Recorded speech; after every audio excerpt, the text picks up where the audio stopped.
જાહેરાત પ્રમાણે આ રંગલા રંગલીને અને ગાંડીને ઇનામ ખરેખર આપવું જ જોઈએ.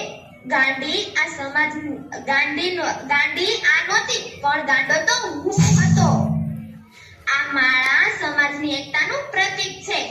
આ રંગીન ફૂલોની જેમ હવે આપણે શિક્ષણમાં, રોજગારમાં, જ્ઞાતિ જાતિમાં કે સ્ત્રીઓ પ્રત્યે ક્યાંય અન્યાય કરીશું નહીં.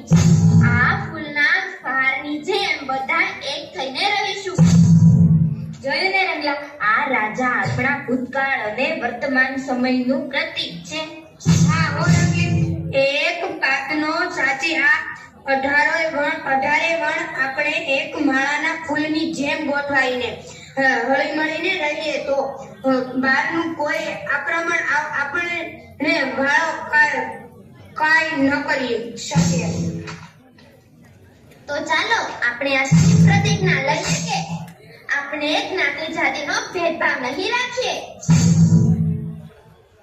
ઉચ્ચ નીચના ભેદભાવ નહીં રાખીએ, સર્વ જાતિને સમાન અધિકાર આપીશું અને આપણી એકતાથી આપણા દેશનું રક્ષણ કરીશું.